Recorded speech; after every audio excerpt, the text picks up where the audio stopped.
Hard sports all plays. Yeah. Hard sports all plays.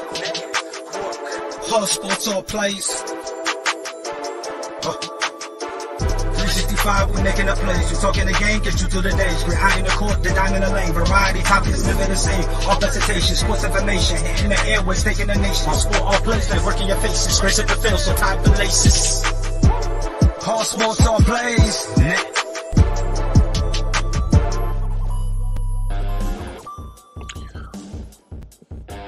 All right, what's up, everybody? Good morning from the Touchdown Crew. I am Charles. Welcome to the show. We got a few things we're going to go ahead and cover. Obviously, number one is going to be the Bears going on with their DC and over there in Chi-Town, and report to the FBI raiding the place. Go ahead and take a look at that too.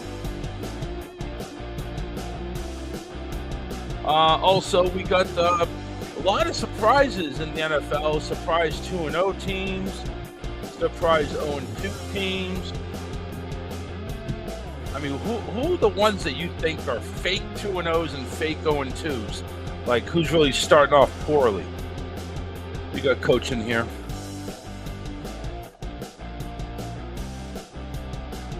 There we go. Coach is in the car. Coach is traveling. What up? What's going on, Coach? So, Cam Akers finding a new home, going from the Rams to the Vikings. Karen Williams, third-year running back in LA, obviously outperformed Cam Akers. He's going to get the nod in LA, which it appears to be an entire cluster F going on over there in LA. And then injuries are mounting. Nick Chubb out for the year. Everybody saw how gruesome that injury was. Anthony Richardson, concussion protocol. Bryce Young is out for today. Trayvon Diggs, big blow to the Cowboys. He is out as well. So a lot of injuries happening right now. Does this change a lot of these teams that these are impact players? Does this change the trajectory of what's going to happen in 2023? But let's go ahead and get to the pressing issue. The Bears. Alan Williams resigns ASAP due to personal health reasons, although there's reports now that maybe something else is going on over there. FBI was reported to raid the Bears practice facility, even though that has been denied by the Bears officials. So I got to ask you, Coach, Alan Williams, personal health reasons. He only coached one game so far this year, but obviously it looks like he's not coming back to the Bears, and Eberflus is going to go ahead and take over the coach, the defensive calls going forward. Are you smelling more fire in here? Is more smoke in this fire that's going on in Chicago, or is this just one man saying, hey, listen, I can't do it anymore. Have a nice day? Man, I think it's a little bit of everything. Because if you really think about it, it's not even just that. Justin Fields' comments about the offense, about the coaches, like everybody's placing blame. So it's kind of one of those things. It's going downhill. It's going downhill fast. So, I mean, what about this FBI thing, FBI raid that they're talking about? Is there any truth to that? I mean, the Bears are denying it. The Bears have said nobody raided the facilities. This is all good. I mean, Allen went ahead and resigned due to take care of himself and other health issues that he may be having, and that's it. End of story. Do we believe anything that the Bears are saying right now? You know what, man? To be honest with you, that's a Mike Hughes question, man. With the Chicago Bears, I ain't really got deep into it looking at the Chicago Bears because I ain't gonna lie, they are. No disrespect, Mike, is dumpster juice, and then, so that's not like one of the really games I really watch or pay attention to. But I think somebody stole something. I can't remember. Also, it was $100,000 worth of lawn equipment, apparently. I mean, that's. I don't think Allen's going to go ahead and resign after taking $100,000 of yard equipment and stuff like that. I don't think he needs a zero-turn mower and stuff. You know what I'm saying? I don't think that's the. I think that's just too frivolous, to be honest with you. Yeah, like it's a lot of stuff going on up there in Chicago, man. But I don't know why. I mean, I figured he resigned because they probably said he was terrible. You know. Which, if you take a look at the Bucks game, he was, or I mean, he would have been, I guess. But it was hard. That first game was horrible. So, but yeah, I mean, I don't know. I think so. Do you think they maybe fired him and he just took the resign issue? Yeah, they probably just told him to resign, so then he can hopefully find another job. He won't be a DC, but at least he'll have something. Because resigning sounds way more than fired. Yoel went ahead and said a storied franchise like the Bears to be in this much of a dumpster fire is so sad. George Halas must be rolling in his grave. Oh, without a doubt. Without a doubt. I mean, he's been rolling in his grave for a while now. I think since last time they went to the Super Bowl against the Colts in Miami, I think this Bear team is just has not found any traction whatsoever. You know, they think that they're a quarterback behind, but in reality, you know, honestly, there may be an offensive line behind. They may be receivers behind, which I think, you know, now that they got a number one receiver, I think that should have taken care of the issue. But maybe Fields isn't just what he should have been. And right now, the Bears are batting 0% now, drafting first round quarterbacks. There is zero. But I think that's the thing. When you go back and you look at the quarterbacks in Chicago and what Chicago wants to be, they want to run the football, play hard-nosed defense. That's what they're known for over the years. And I don't really think they take the time to develop a quarterback. But here's the crazy thing about it is, you could, if you want to, they could trick this season off. You got a great possibility, man, of getting the number one. You get 2 top 5 picks coming into this draft because you got Carolina's pick and you got your pick. You can literally trade. If you get the first number 1 pick, you can trade that pick and get multiple picks and actually build your team, because a lot of guys are trying to get that quarterback from USC, Caleb Williams. So it's bad, but in reality, they got to change their whole way of thinking, man. They, like I said, they're known for defense. They're known for running the football. Chicago has never been known for, hey, we're gonna try to throw the ball. Like we keep saying, they got a number 1 receiver. If he's such a number 1 receiver, why did he get traded for peanuts? Cooper didn't get traded for peanuts. I don't know. The thing is, though, it's like, you know, when you're going to go ahead, if you take a look, I guess you have to put your general manager's cap on. When you take a look and it's like, hey, listen, we're not going to be able to afford this guy. Let's dump him on somebody that has a bunch of cap room. Let them handle it, and we'll go ahead and take a pick. You know what I'm saying? I think that's what Carolina did, is they went ahead and took a pick, and just gave a receiver off. It's like, here, you handle him. I mean, like, look at Christian McCaffrey. Christian McCaffrey's still a beast. Like, what the hell, you know? And he gets traded over there. So Carolina looks like they were just going ahead and dumping everybody. And speaking of the man that can answer some of these questions in Chicago, Mike Hughes is in the house. Hey, it's funny. You know, when you say Chicago, he wakes up. Hey, I've been up. No. Hey, he's like the Undertaker. He just rises up. Where you said, is someone talking about Chicago? Yep. I've been up for at least 5 minutes. Charles can attest.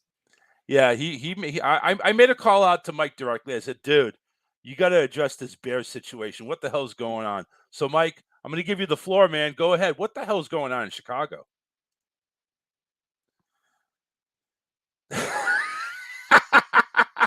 You know, do you have any insight on this Alan Williams issue? I mean, he just left unexpectedly. What really is going on up there? What's the word? Not at all. I mean, it was some horrible accusations and horrible rumors that people were spreading about him all week. And none of it really got answered. The Bears debunked a few things that the FBI didn't, in fact, come to Halas Hall. They didn't debunk that they went to Alan Williams' house, but they did debunk that they weren't at Halas Hall. They weren't at Bears camp. So I don't with the whole, I know everybody's been talking about the FBI stuff, and there were even rumors that former Bear Peanut Tillman, who's currently in the FBI, which I think is crazy. Could you imagine, like, you're on the corner selling some drugs and Peanut Tillman runs at you? Like, that's insane. I don't even know what I would do. You just kind of, you got to take it at that point. Yeah. But I mean, but you're about to get peanut punched. But they even said that he went to the Bears and like informed him about this, and none of that was true. It was speculation all week, and I saw some verified Twitter accounts spreading these rumors, and they all had to file a claim and apologize and retract their statements. It was crazy. But Charles, no, wait, but I want to ask you about this, just for the rest of us who don't know what's going on. What are these rumors that have been spread? I mean, there's a lot just saying that it wasn't ever specific. A lot of it was just saying that it's criminal activity and a lot of stuff like that. But as far as we're aware, he just resigned, and in his resignation letter, he said it was for health reasons. There's a lot of people saying it's for other things, and it's just really how the city's going to go until we get a straight answer. There's going to be speculation.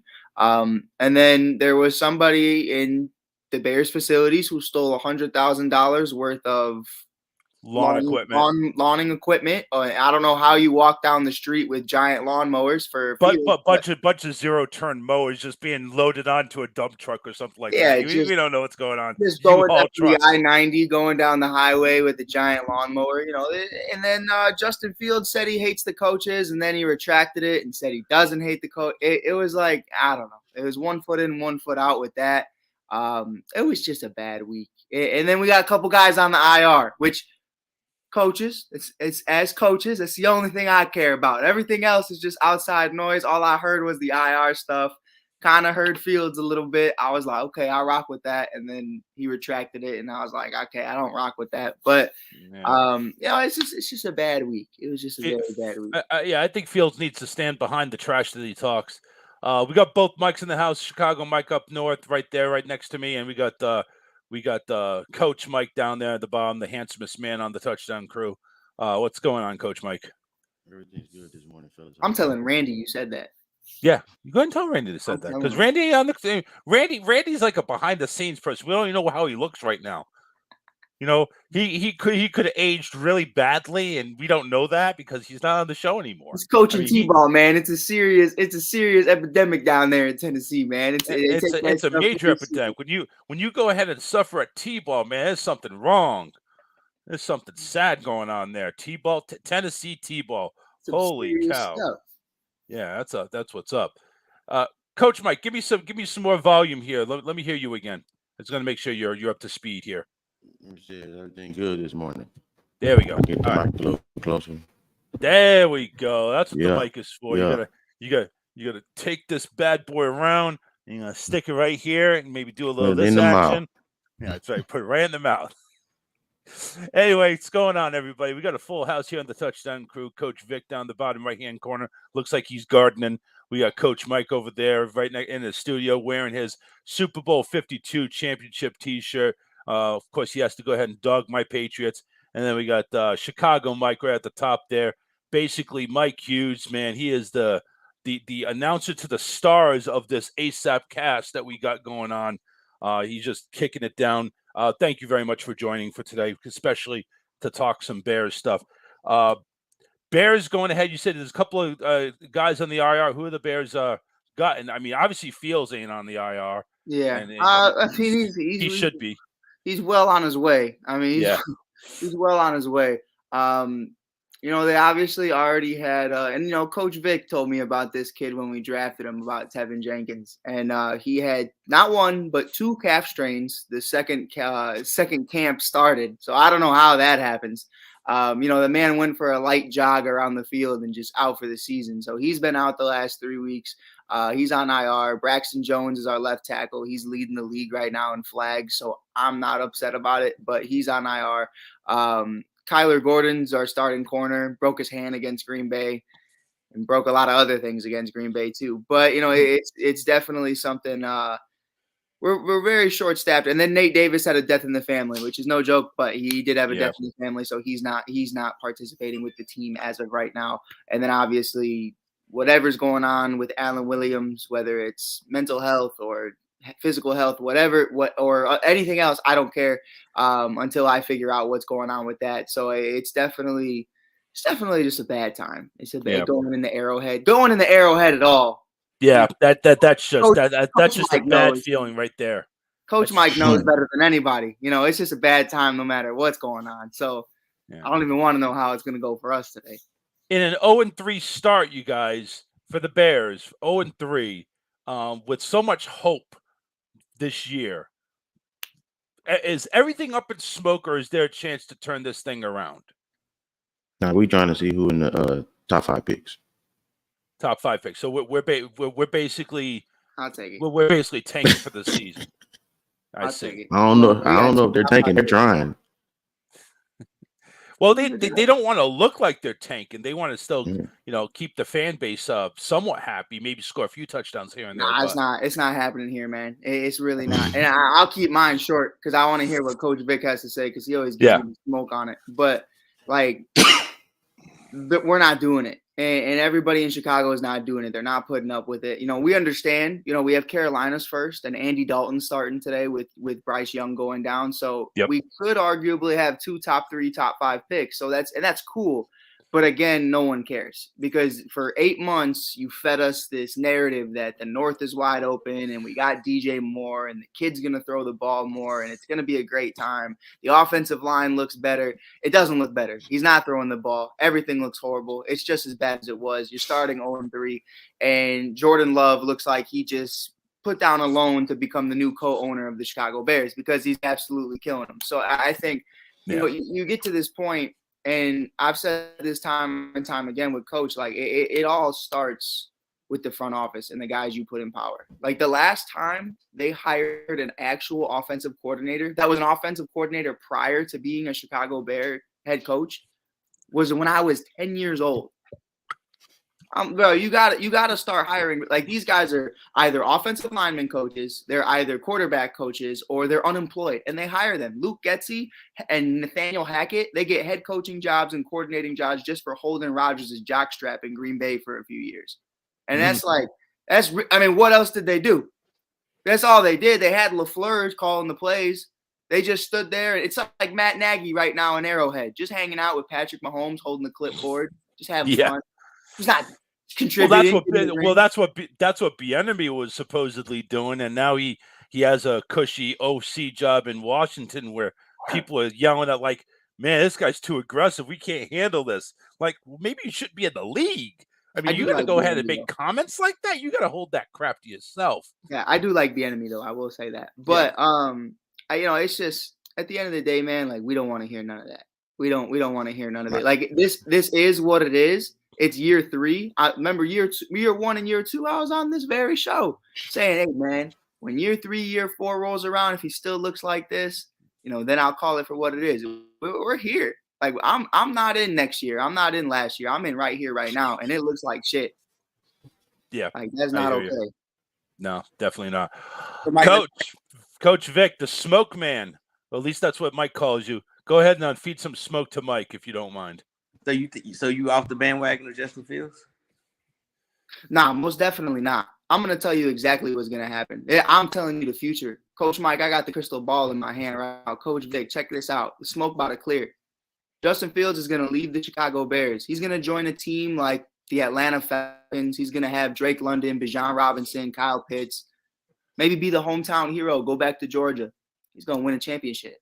He's going to be the first mobile quarterback to win a championship. I truly believe that. I truly believe he's going to leave the Chicago Bears after his rookie deal, and he's going to be great somewhere else. Maybe not a championship, but maybe I think he's going to play winning football. The Bears don't know what to do with this kid. They don't know what to do with any of them. So he's saying he's going to be another Trey Lance. He's going to get traded to another team, and then he's going to come out smelling like roses. No, because I think he's actually going to play. Trey doesn't play. So yeah, he ain't playing. It's just I just think, we talk about it all the time. Jay sucks, Mitch sucks, Justin sucks, Nick Foles sucks, Andy Dalton sucks. All these guys suck. At some point, bro, it's like the guy who can never hang on to a girlfriend for too long. At some point, bro. But Nick Foles has a Super Bowl ring, right? And he comes to Chicago MVP. and sucked. Super Bowl MVP. But I think that's where you mess up at. Like when you think of Chicago, you don't think quarterbacks. But that's on us. That's on you to fix that. And I think everybody around there, that's how they feel. Like when you think of Chicago, you think hard work, grimy. So with them, it's like that's how you do it. And then the coaches that you pick as offensive coordinators, they never really was the offensive coordinator. Nope. They had the big name because they had that quarterback, and they had they had someone special. So I mean, come on, man. If we had Aaron Rodgers as a quarterback, shoot, there ain't much you could do. You don't have to do too much. And then, coach, to that point, and then who do they pick as your head coach when they have an OC that can't? They pick somebody with no talent. Did he freeze? Yeah, I think he froze. But, hey, You were like, but Vic, that's the coaching world where it's the Jimmy and Joes, and the coach get the rep for it. So he goes and get a bigger job, or not a bigger job, get a bigger title, and he has not produced anyone. Oh, I was just under him the last 3 years. Now look at look at Nick Saban's staff. All his staff, but you can't win when you leave because you don't have those type of kids. You don't have an Aaron Rodgers. You don't have a Patrick Mahomes. Well, but that's the coaching world from bottom to top.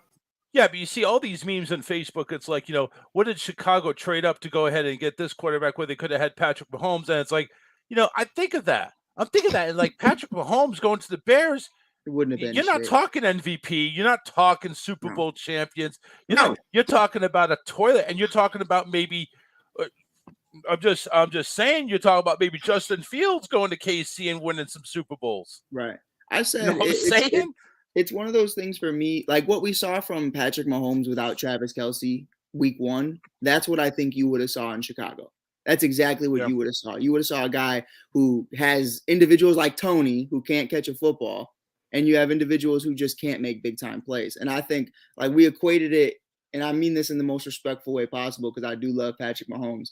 I think he would have just been another Jay Cutler here. I think the numbers at the end of the season would have looked nice, but it wouldn't equivalent to wins. It wouldn't have been anything special. And that's no disrespect to Patrick. That's just you not giving him a product to put around greatness. And that's really what it comes down to at the end of the day. Like I asked coach the same thing. You put offensive coordinators that haven't been offensive coordinated on this field, and then you hire defensive-minded guys to be your head coach. This is the product you get. I'm not disagreeing with you, but coming from the coaching side, you have to be able, as a coach, create a product that fits what you have on your roster. Yeah. So and I'm gonna throw a quick defensive minded thing in there. If you only have 5 defensive linemen, why would you run the 4-man front when you only got 1 sub? So you need to adjust to a 3-4 front or a 3-3 stack. If you have 6 receivers, why would you be in a double tight formation? Why would that be your base? So I think when you look at the Bears, it's like, oh, everybody else doing this. I see Chicago doing this. Hey, Aaron Rodgers was doing this. Let's do that.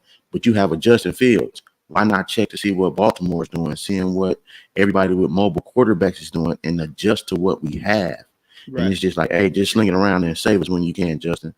No, for sure. But also you got to take a look at coaching too, because coaching and talent recognition, it's like, well, we see Fields that knows how to throw the ball. He's got the arm strength. He also's got the wheels, but we want him to go ahead. We want to get him some weapons so he can go ahead and throw the ball. We don't want him risking his life every day like Josh Allen does. We want him to go ahead and actually have a supporting cast.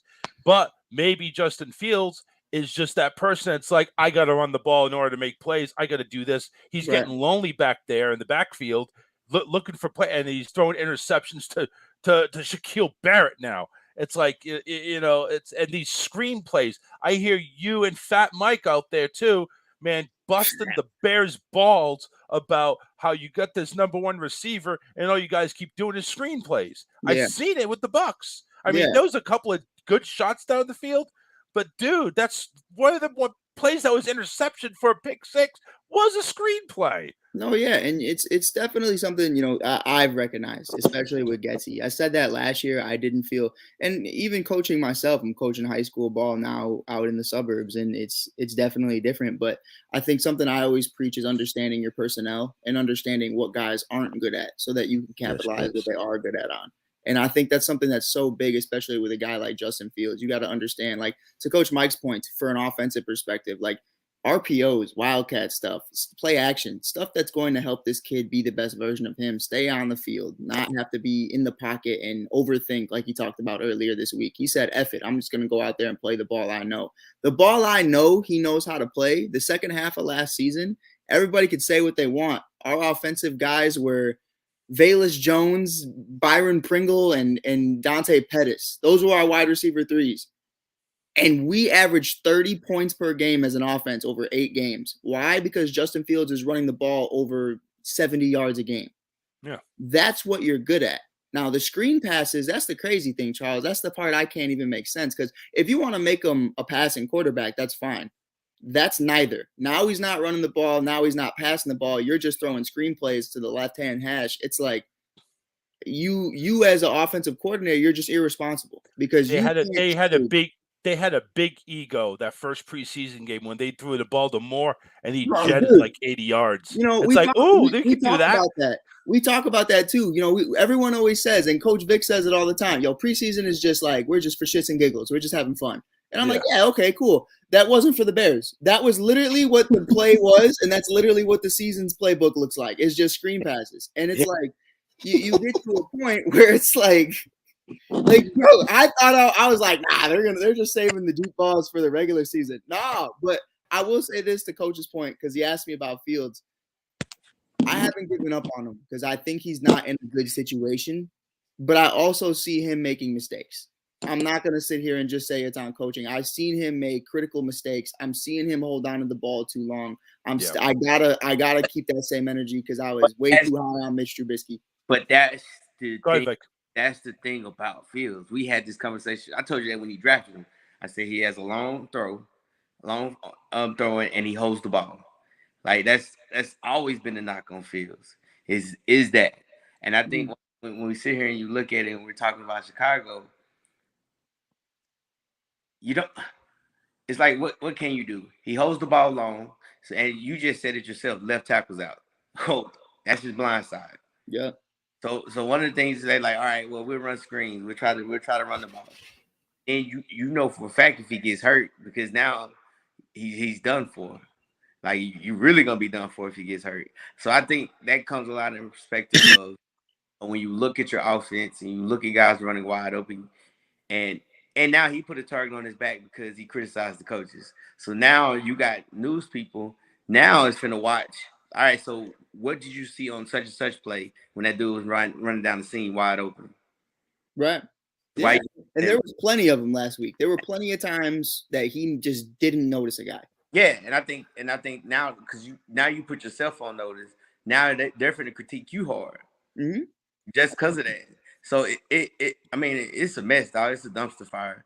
So when you go ahead and you have your star quarterback, go ahead and call out your coaching staff. What does the coaching staff do, Vic? Just say, okay, big shot, you go ahead and call the plays. Let's see what you can do. You know, I saw them hugging at practice to make a point. Oh, God. Because, they were trying to show the media that, we're united together and that wasn't the way it was construed. Yeah, Tom Brady and Bill Belichick don't have hate for each other, right? But it's different because you're talking about he's making more money than the head coach. Far more. But here's what I will say, and this is I want to put it for you guys. I want to put it for Mike. I want to put it for Vic from a coaching perspective. Because me and Charles, we coach couches. We just hanging out. Right now I'm in the off season. Baseball season's over, but it's something for me that I try to think of it, especially being a younger guy. I try to have like an athletic coach mindset. You got to think as an athlete too, and I think as the franchise quarterback. You watch what happened to Mitchell Trubisky, especially in Chicago, in a town like Chicago. Mitch stayed quiet the entire time, didn't make an excuse, and Matt Nagy gave every opportunity to throw him under the bus. That's just what it was. So for Justin, if I'm Justin, listen, I'm not going to sit out here and call for anybody's head, but I have to address what this is because at the end of the day, this falls on me. When we have success, it's on me. When we fail, it's on me. So I need to let it be known that this is what's happening. Because here's what I heard in the entire press conference, because that did get a little misconstrued. He answered a lot of questions and he took a lot of accountability. And they asked a side question, Charles, which obviously became mainstream news. They said, hey, what do you think is leading to you overthinking? And he goes, oh, well, part of it could be coaching, just too many plays, too many this. Clickbait. Took that, ran with it. He even said after the press conference, he talked to the media guys. He was like, yo, that's bogus as shit. Like, you guys know what you were doing. That's not what I was trying to say. And I get it. But a part of what you said was true, that coaching is an issue. And I think that's something, when you're in this position and you're at the quarterback position, coach says it all the time, especially with a guy like Josh Allen. He's starting to feel the fire. Guys start to feel the fire very quickly. And if you don't address the problems, then it's just going to continue to happen, because coaches understand, hey, this kid's not going to say anything. Quarterbacks typically have that unspoken rule. They're not going to blame anybody. They're going to take accountability. That's what it is. Answer this question from our resident Cowboy fan, John Monroe. He says, is he holding the ball too long because receivers can't get open, or is he second guessing himself? Or what do you guys think? Last year, sure. Not this year. I think it's a little bit of everything. He knows that he doesn't have – he's seeing ghosts out there, so he's probably not even looking at the receivers, looking at the O-line. Then on top of that, when the line block you right, he's holding it longer than what he should. So there's no confidence in Justin Fields right now, or the confidence is very low. You gotta understand, in the NFL, man, you're talking about 6 inches. A receiver's open 6 inches. Yeah, in there. Like, it's not like because he came from Ohio State, man. Ohio State looking for wide open tutties. 6 yards. Yeah. 6 yards is the average in Ohio State. Right. So because he's used to guys running with a massive run game. Yeah. So yeah, you go ahead. Go ahead, Mike. No, going back to what Mike said, the question he asked about is it the coaches, is it Justin? Coming from the athletic mindset of a player, when I look around the league and I know I'm better than Howell in Washington, I know I'm better than he probably thinks he's better than Kirk Cousins. And I look around the league and I know I'm better than half the quarterbacks in the league. I know I'm better than the Jets quarterback, and he putting up points. And it's not me. I believe it's not me. But you're not giving me the product? Yeah, man, hell yeah, it's the coaches. It's the coaches, it's the GM for not giving me players that can do it.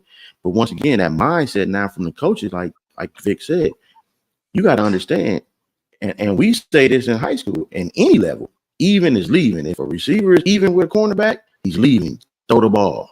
You know what I'm saying? So you got to understand, as a coach, I have to put my players in the best situation to make them productive.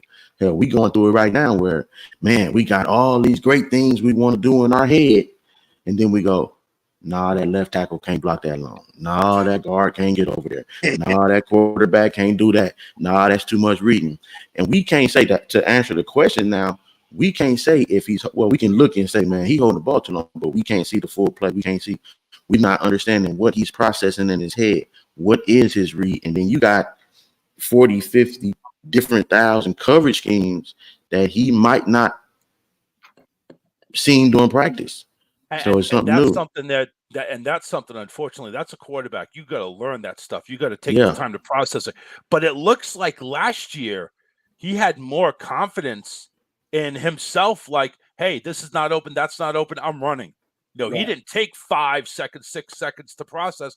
He was like, all right, I'm out of here. He had that internal clock in his mind. That's like, but is it going back to going back to the quarterback? Is it going back to the quarterback room where the coach saying, stop running? Stop running. That's what I'm thinking. What I'm thinking. They're telling him to limit his ability. I mean, I think you have to, though, at a certain level. You look at Jalen Hurts and you look at all these different guys and you have that conversation. Please stop running, Jalen.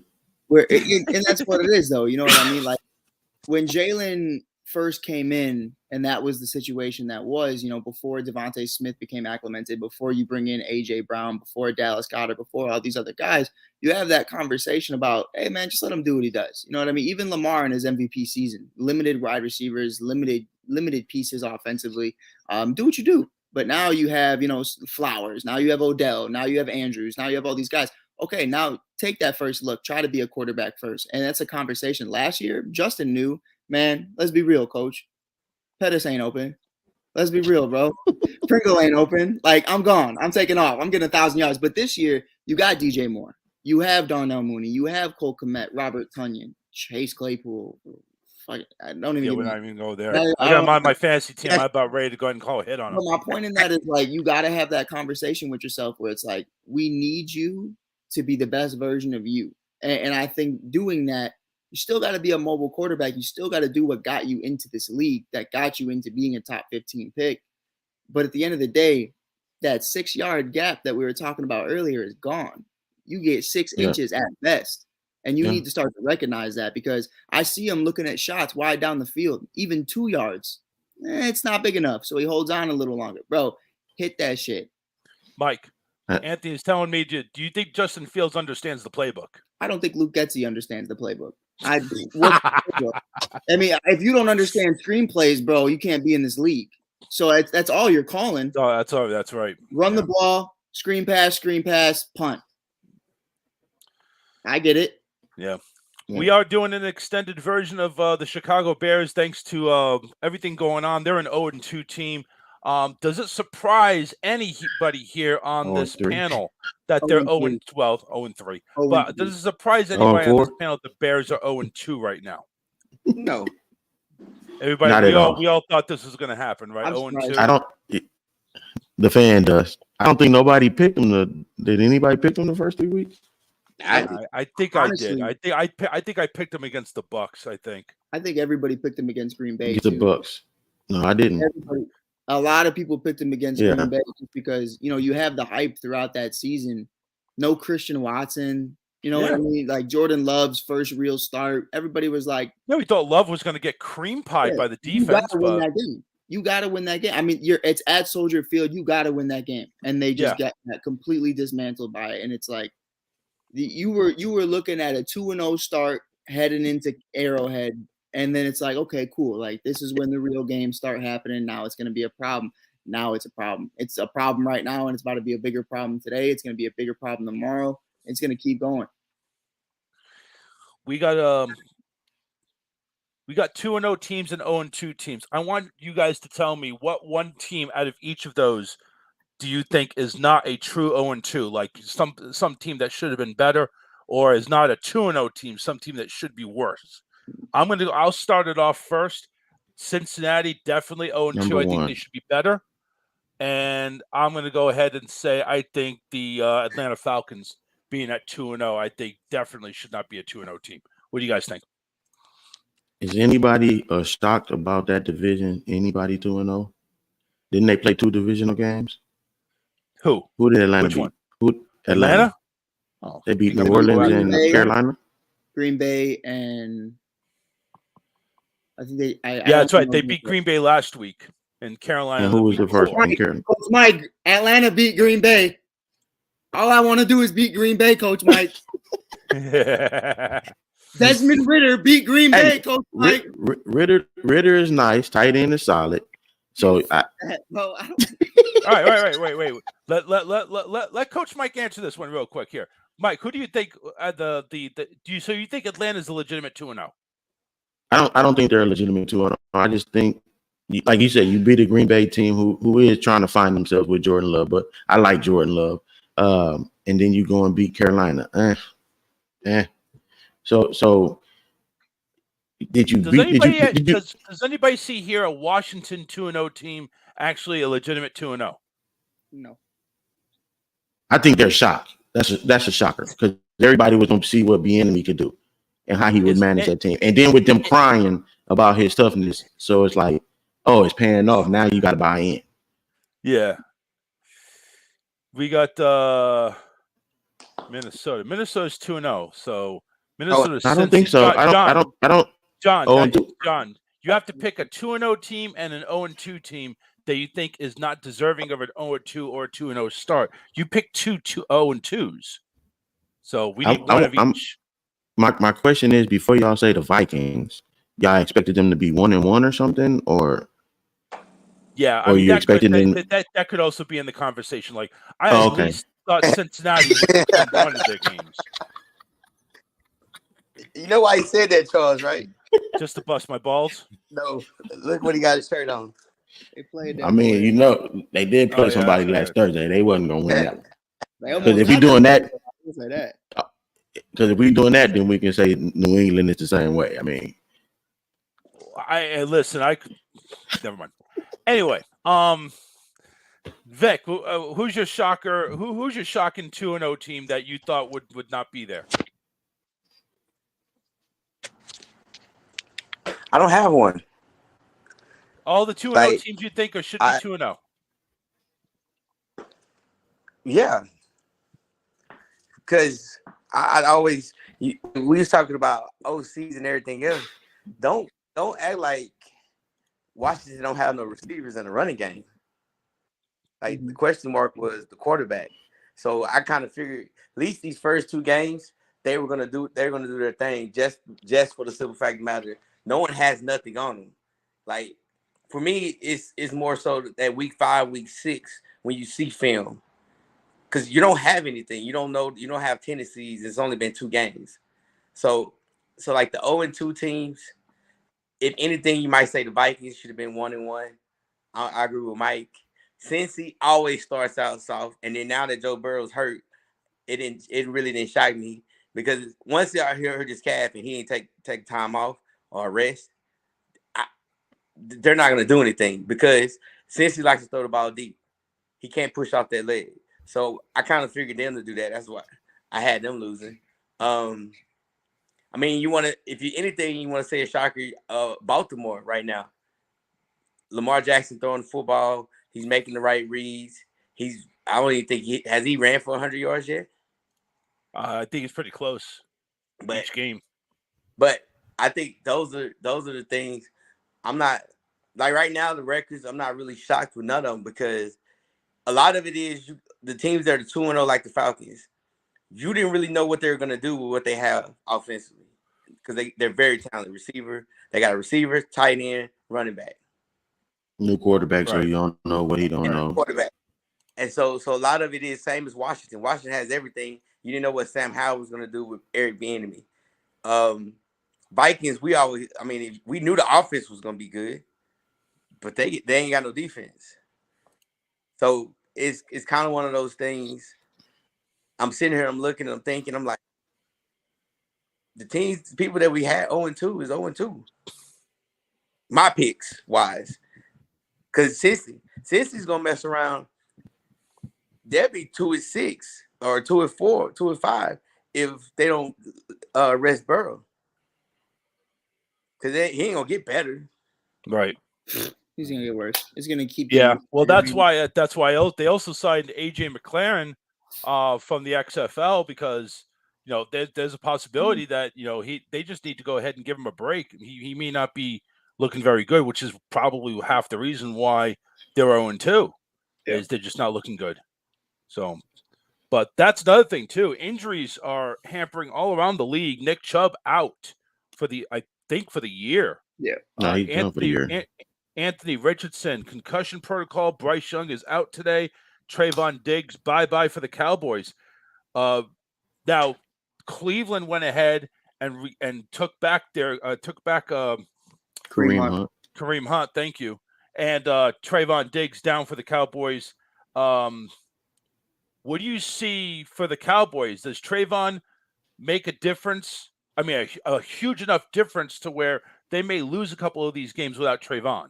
Yeah, I mean, I think being a DB myself, I don't mean to always say we're one of the more important positions, but I think there's 30 great wide receivers in this league, 25 to 30 great wide receivers, and I think there are less than 10 great DBs in this league.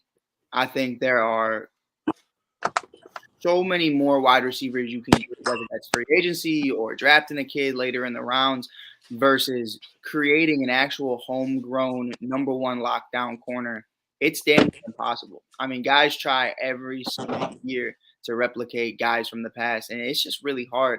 It's super easy. It's not super easy to run a route, but it's 10 times harder to mirror that and copy someone and stay at someone's hip while also keeping your eye on the quarterback, while also keeping an eye on the play.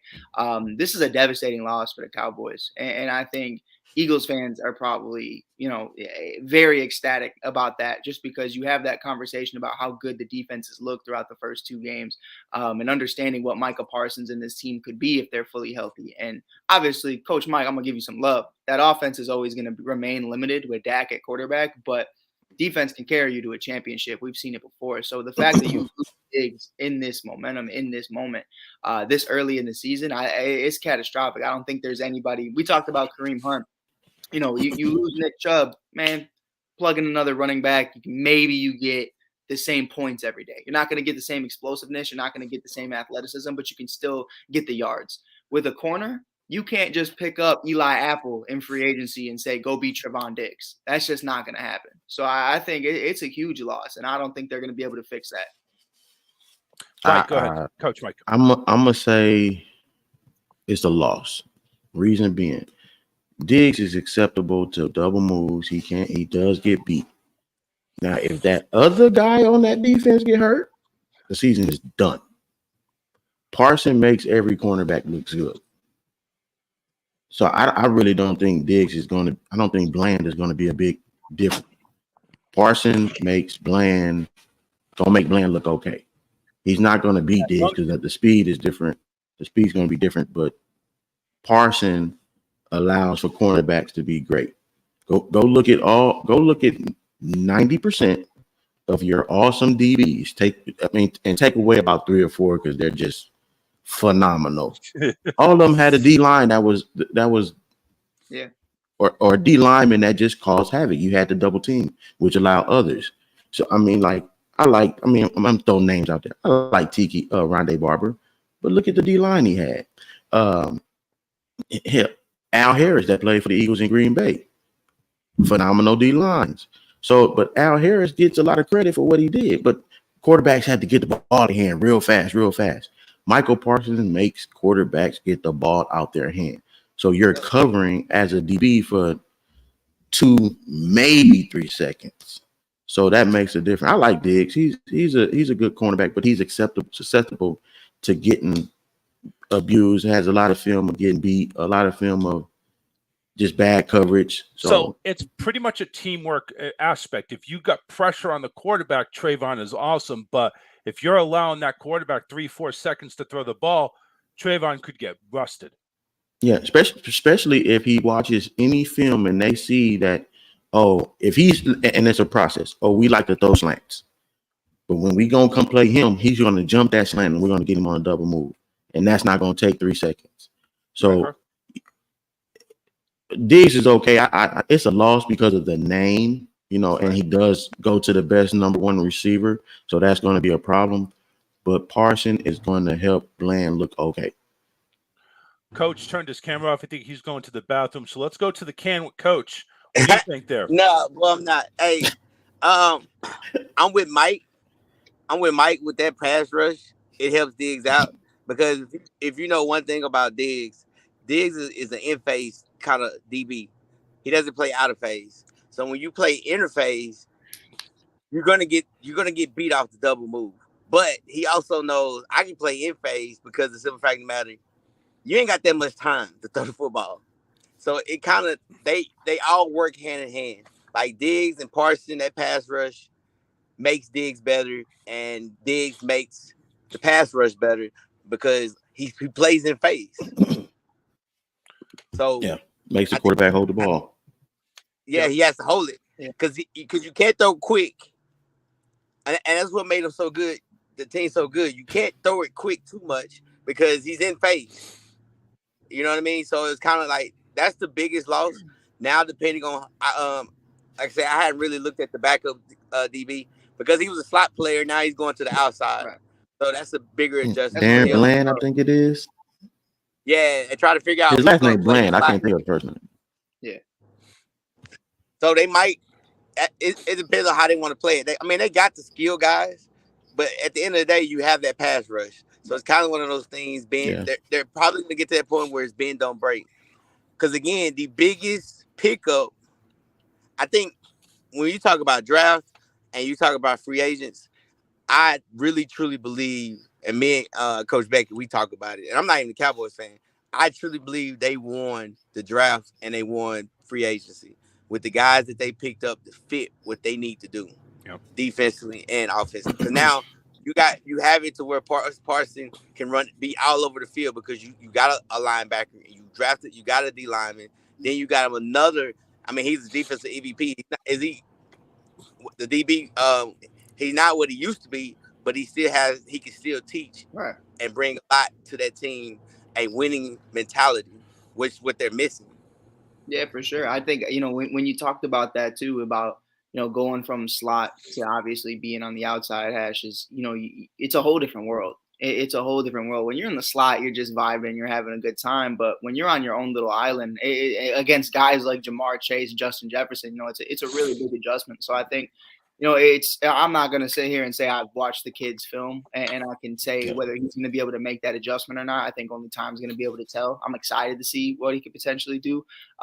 Parsons is a huge part of that. I mean, we talk about Eddie Jackson just a couple years ago. Eddie Jackson was a safety who had 7 interceptions and 3 pick sixes. But why? Is because Khalil Mack, Akeem Hicks, and all these other guys, Danny Trevathan, Roquan Smith, they're all in front of him.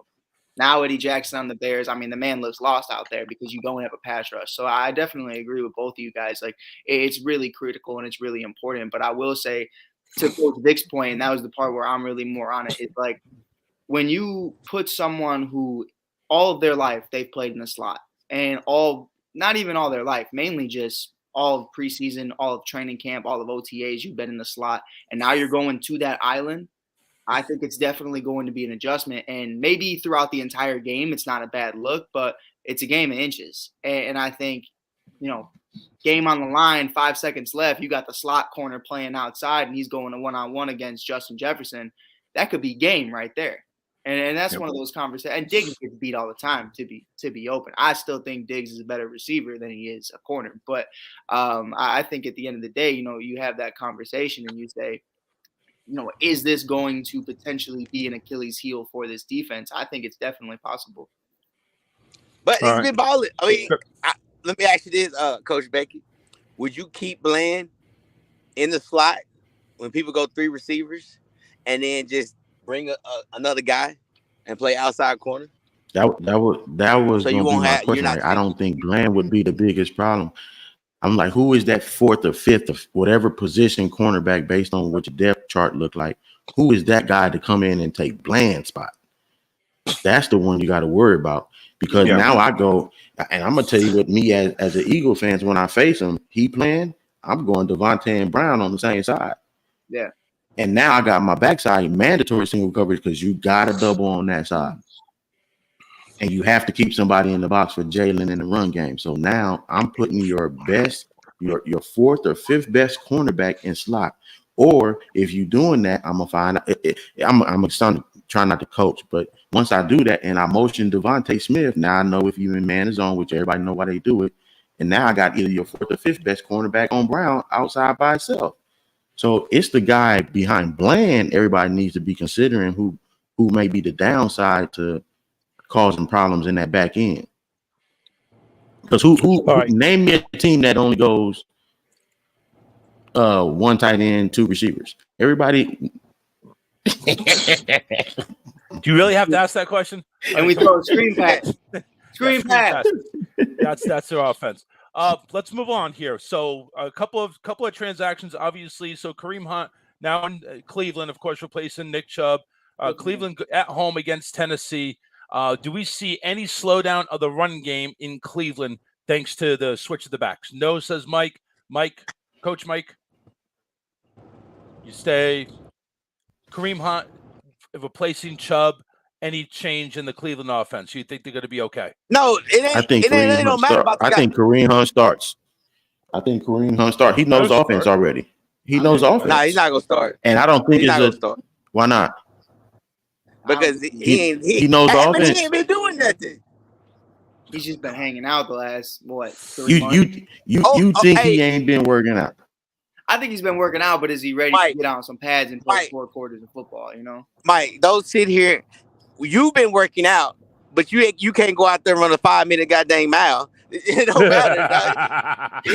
Hey, Like- hey, Coach, don't put Coach B in a box. You can't. He can do what he wants. God No, damn it. he's talking about he making it seem like, dog, I you believe going you, from Coach. when you work out, that's like 60-70%, and now you're trying to go 100.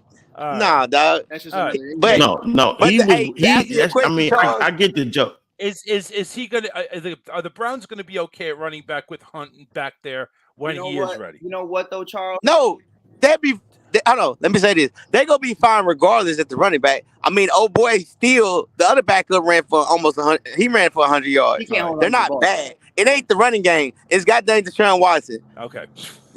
But Gotcha. I will say that Gotcha. I think it's going to be a different. I think it's all going to go through Kareem Hunt. The same way it went through Nick Chubb, but I think it's going to be a little different. I think Deshaun might look a little better because Kareem is that versatile back. He's a receiving back. He's a running back. He can do it both ways. I think you're going to start to see Deshaun be a little bit higher when it comes to the yards per game. I think just because of Kareem Hunt being there, it's another offensive weapon that he can throw to. I still think they're going to run the ball the majority of the time, or it's going to run through the running back. But I definitely think it's going to be kind of like a Dalvin Cook situation in Minnesota, to where you're going to see this kid, getting it receiving, getting it running. He's going to be all over the place. Speaking of Minnesota, obviously Mattinson wasn't doing the job. Cam Akers traded from the Rams to Minnesota. Is this an improvement for Minnesota, or are we going sideways here? Just kind of two guys that do the same thing. I mean, it's me. I watch them all the time. I don't know why anybody ever fed into Madison being an RB1 in this league. He never was. He's a solid backup. That's fine. But, you got to, again, talk about understanding your personnel. 17-game season and playoffs, hopefully. That's what you would hope. You have that conversation like, is this kid going to even get close to 750 yards? And that's just not him. That's just, if that's what you're looking for, that's not him. And that's obviously what they're trying to allude to, is they need more yards from their running back. They need more pressure. They need a better guy out there. You let Dalvin Cook walk. Yeah. It's like, and it's like right now Dalvin's in the same situation. He just wanted to play with Rodgers, so he don't even want to fucking be in New York anymore. That's it. Not a single snap. Not a single. That's a side question. How many of the current Jet players want out now? I'd imagine 60% of that offense. 60% of the offense, at least. I mean, it's Coach Mike, Cam Akers in for Minnesota. Does it make a change? If the play calling don't change, it's not.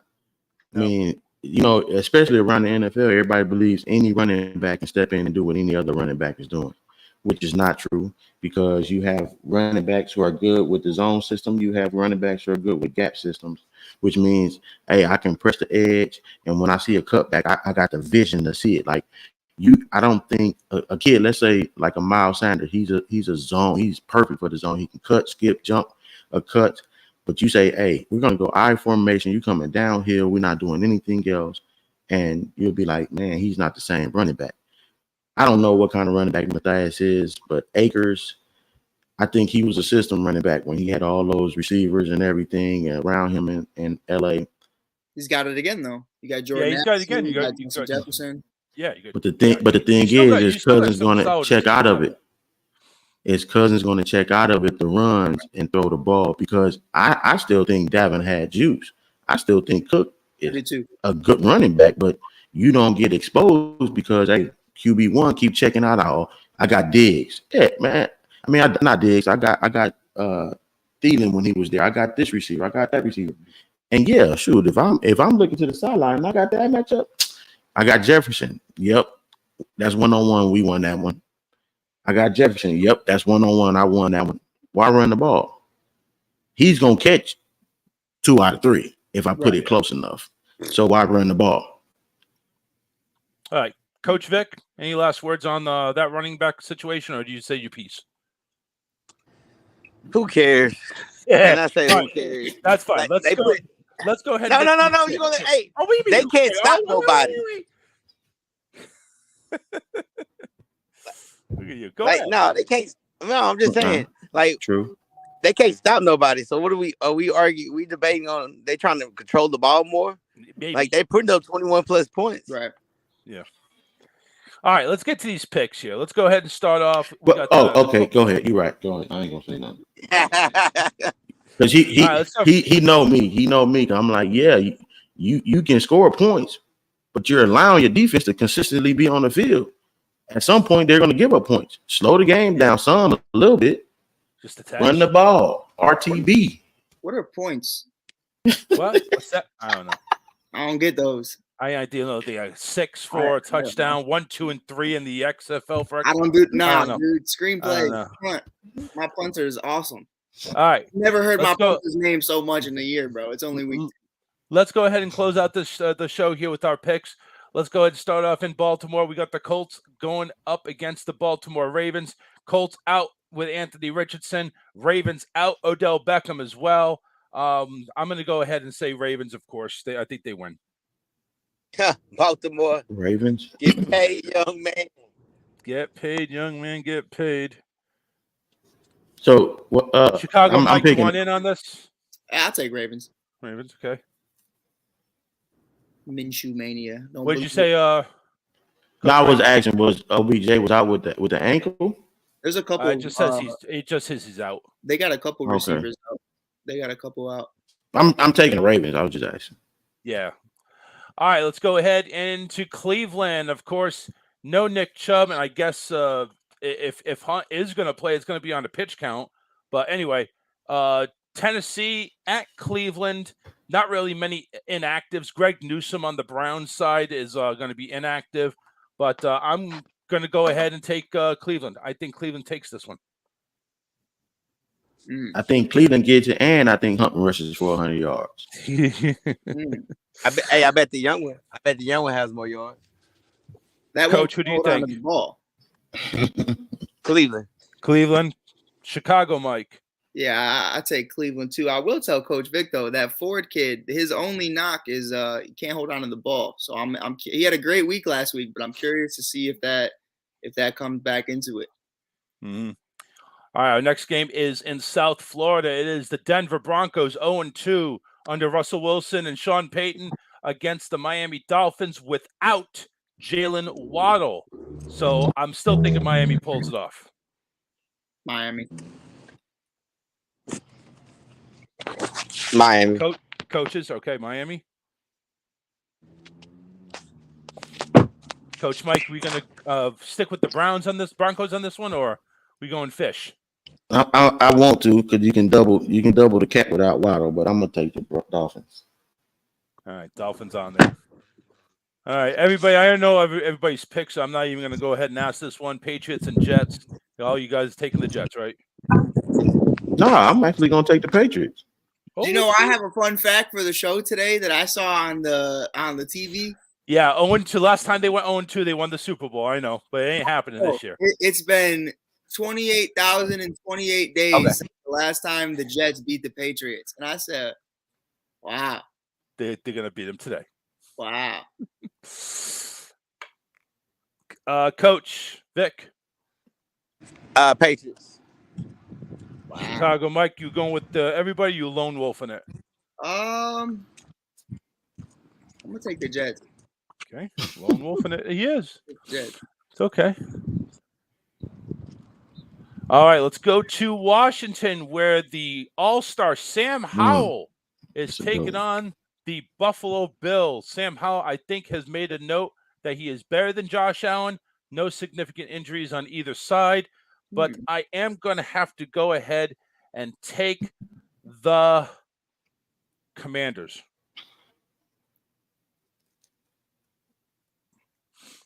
Interesting. That is very much so. Very much so. It's This is in Washington. Chase Young playing today? Yes. I'm going to take the Commanders just to fuck around and find out. My picks don't matter. Hey, I'm just here. I'm just hanging out. It's all for pride. Shout out Coach, by the way. Last year he told me Sam Howell was nothing but a backup. But hey, hey, I'm just saying, Coach B. I'm just saying, bro. All right, coaches, what do you think? Bills or Commanders / Redskins / football team? I know Coach Big ain't taking Josh Allen not a day in his life. I'm gonna take the Bills. I take the Bills. I'm gonna take the Bills. I'm gonna take the Bills. Coach Vic, baby, where you at, man? There's two quarterbacks you hate. What's going on? I'm going. Hey, and Eric, I trust. Let's go, Commanders. Hey, come on, Coach. I hear you. Man, you hear how he said that though, Coach Mike? Oh yeah. It wasn't in Sam I trust. It was in Eric I trust. Yeah, and Eric being wait, he don't throw one play. He don't throw one ball. He's going with the record. The Commanders they're undefeated, and the Buffalo Bills actually lost the game. So the Commanders actually have a better record than the Bills. So that's what he's basing his pick on. Anyway, let's go to Detroit, where the Lions are hosting the Falcons. Game of the week. Nobody really inactive for Atlanta. Nobody really big on the Lions side. There's a couple of smaller players, but I'm going to go ahead and take Detroit. I'm gonna take. Okay, so wait. Well, you know what? Charles already took his pick, so I'm not gonna tell him. But they said that Amon-Ra St. Brown has a plate in his shoe today to make sure that his foot doesn't get re-injured. So that's definitely gonna be something for me that I'm gonna look out for. But I think it's the game of the week: Bijan Robinson versus Jahmyr Gibbs, two of the best running back rookies coming out of this class. I think it's gonna be cool. It's gonna be a good time. I'm rocking out with that boy Ritter. Wow. I think he's got some noise going. I don't think he's great, but I think he's got all the pieces around him. I believe in Bijan. And with Amon-Ra having a plate in his foot, I think he's going to be very limited, at least from a production standpoint. Going with A-Town down. What about you guys, coaches? Hey, I like how Detroit looks. Offense, defense, they're doing exceptional. They lost a tough one, so they got some little bit of anger built up, and Atlanta gonna catch the wrath. So it's Detroit for me. Detroit. And Coach Vic got scared, so he had to drop off. We'll have to get his picks later. Oh, here he is. He's back. He had to look up some facts real quick. He had to say, "Hey Google, who's gonna win Atlanta versus Detroit?" ATL, shawty. Hey, I heard Coach Vic called Amon-Ra right now. He said, "You got to play." Dude, are you playing? Is it true you got a plate in your foot? You got a plate in your foot, bro? You got a cheese grater on your foot right now? All right, let's go. Green Bay hosting New Orleans. Jamal Williams is inactive for the Saints. Everybody else looks like they're playing. I'm going to go ahead and say Green Bay. I trust Love. I'm going to give Love some love. Green Bay playing who? Green Bay, New Orleans, in Green Bay. You stole one last week. Who, me? Yeah. No. Well, how I steal it? You picked the Saints last week. I'm riding with the Saints. The North sucks. Jordan. Go ahead, you guys. Mike, you think they suck worse than the Saints division? Guess what? If we win today, that's 2 dubs on that division. Now what? Well, one of them don't count. What are you talking about? The Bucks beat the Vikings. That who y'all said was going to the playoffs. Beat the Bears. You want a cookie? Yep, there you go. Continue. I got Packers. Green Bay. You mean New Orleans? And Chicago Mike goes no. All right. Heading to Duval. It is the Jacksonville Jaguars hosting the Houston Texans. I'm with Mike on the Texans. Fuck them. They fucked me last week.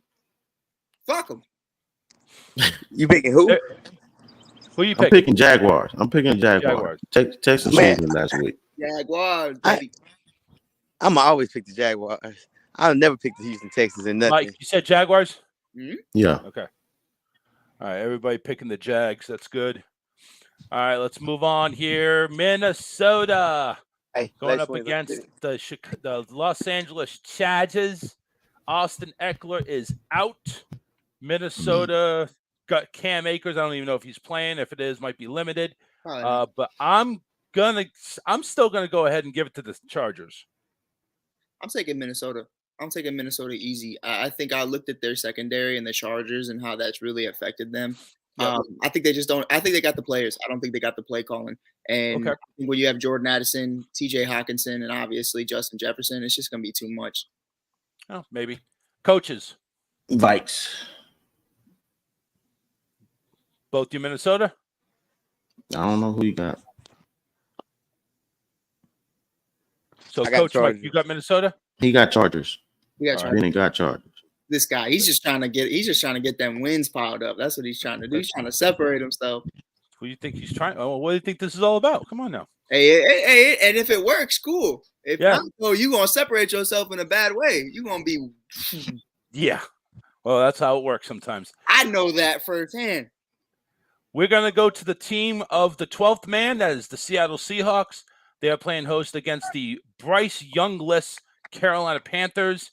Seattle, I think, holds on to this one. Give me that number 1 pick, baby. I got Carolina losing this game.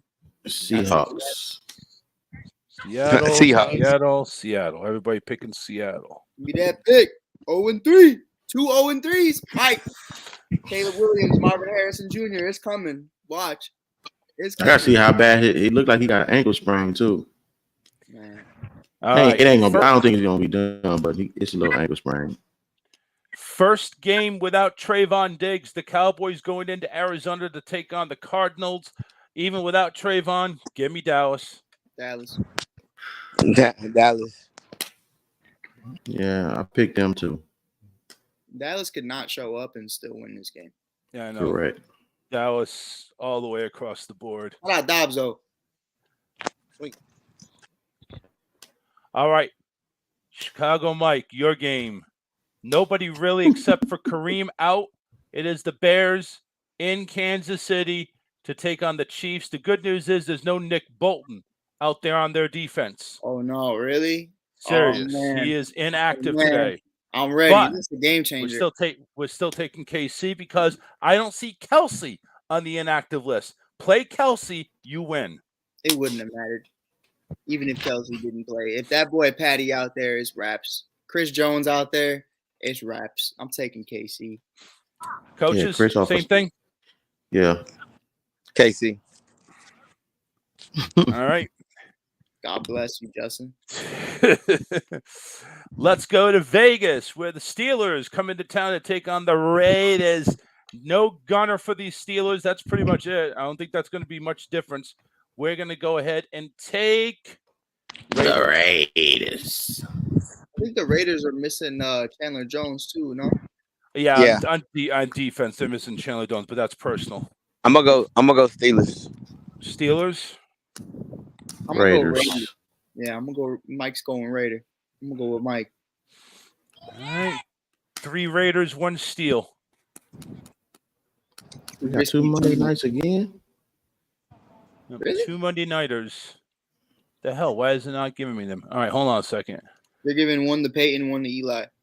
Yeah, I'll bet you. They got to separate those 2 clowns. All right. Philadelphia in Tampa Bay to take Go with the on heart the there, boy. Buccaneers. Buccaneers 2-0. The Eagles 2-0. You know what? It's obvious who the team to pick here, and that is going to be the Bucs. Where they playing in Philly? They're playing Does in it Tampa. matter? Does it really matter? I'll take Philly. It does. I take Philly. Oh, okay. All right. Final game for this week. We'll go ahead and get to the Thursday night one next week here in just a second. But a rematch of Super Bowl 50-something, 55, 56, I think it was LA and Cincinnati in Cincinnati. This is where the Cincinnati Bengals turn things around. They go ahead and take care of the Rams. Is Burrow's playing? Yeah, I didn't know. Yes. Well, he's day-to-day. They haven't ruled him out yet. You know, that defense in LA is just that bad. I think it's, even if Burrow took a day off, I think since he pulls it out. Especially no Cam Akers now. They didn't even replace him. They were just like, fuck it, get out of here. Like, Well, they're going Kareem Williams. He apparently is going to take the touches this week.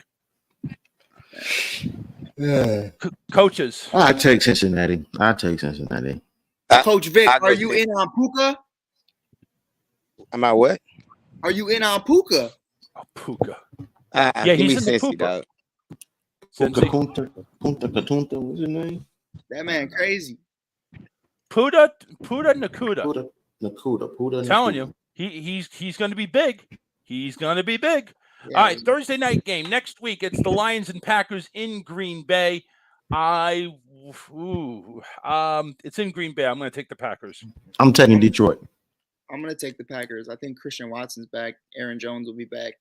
I think it's a little momentum game for them. I still think Okay. Detroit's better. I think everybody's down in Detroit. Detroit just lost their starting corner the rest of the year too, didn't they? Vic, who do you pick? Detroit or Green Bay for this Thursday coming up? Give me Packers. Packers. Good All fuck. right. All right, there you go. Randy, make sure you go ahead and get us your picks. I'll message you on Facebook. But right now, we all think Baltimore and Cleveland, Miami, New England are going to win. We are split on Washington and Buffalo. Atlanta and Detroit was split. New Orleans, Green Bay was split. We all think Jacksonville's going to win. We're split on the Chargers, Vikings. Everybody thinks Seattle's going to win. Everybody thinks the Cowboys are going to win. Chiefs are going to win. We're split on the Vegas game against Pittsburgh. Split. I'm the only one taking Tampa Bay. Everybody else is taking Philly. Everybody thinks Cincinnati. And next Thursday, 3 out of 4 think Green Bay is going to take it. So there's your picks. Go, guys. Any last words? We're going to go ahead and do our guest of honor here. Chicago Mike, go ahead and promote your stuff, my man. I'm good. I was just happy to be here. Watch the Touchdown Crew. Hit them on socials. Do y'all thing. I'm always trying to get here, man. I just Coach Mike Hughes be at the club on Saturday nights. So, Sunday mornings are always a very rough go. And then Sunday afternoons are even worse. So I do apologize for not being here as much. We'll be there on the ASAP network doing a therapy session after Patrick Mahomes reminds me that we could have drafted him. But and when Matt Nagy with his Super Bowl ring decides to beat the Bears today with the Chiefs. So that'll be great. Yeah. Really excited to see Taylor Swift and Arrowhead today. And that's all I got. Oh God. Coach Mike, last words. Hey man, I'm happy I had the opportunity to be on with somebody famous like Mike. I know, right? Always a pleasure. You know what it is, Super Bowl champs this year. Join the bandwagon, get off yours. Yeah. We got room for you. All right, this is the Touchdown Crew. Join us next week, 11 o'clock a.m. I'll be in my remote location in Orlando, Florida, ready to take Disney after the show. But we'll see you all then. Take care. All sports, all plays. All sports, all plays. All sports, all plays. 365, we making a plays. We talking the game, get you through the days. We're high in the court, the dime in the lane. Variety topics, living the same. All presentation, sports information. In the airways, taking the nation. All sport, all plays, like working your faces. Grace at the field, so tie the laces. All sports, all plays.